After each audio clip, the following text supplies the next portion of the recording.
12 al via dopo il ritiro di Calamity Vezzi in questa settima corsa e seconda tris.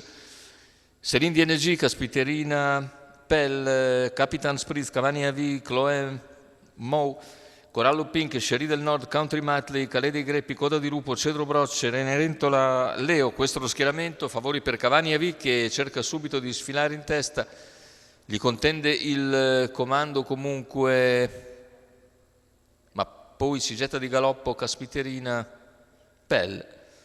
E così Cavani numero 2 fila in testa. Caspiterina Pell, in seconda posizione ci va subito Calais dei Greppi, che è praticamente l'alternativa principale. DNG, squalificato.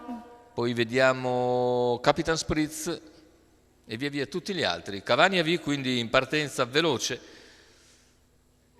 Numero 13 Cenerentola Leo, squalificato.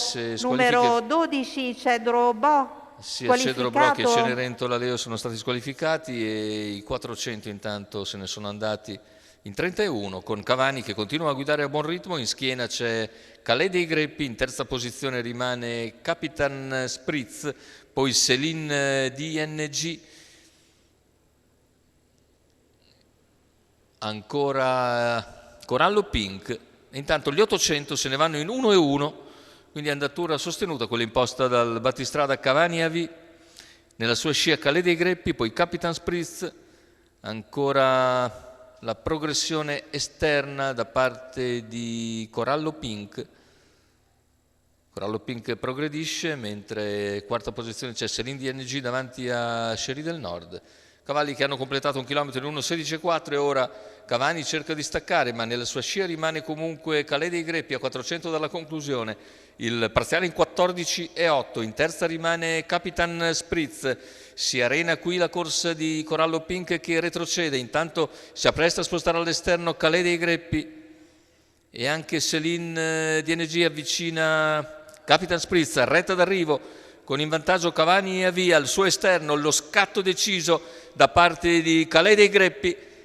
Cavani AV si difende comunque e nel finale controlla per vincere, mentre per il terzo è Capitan Spritz che controlla il tentativo di Céline DNG.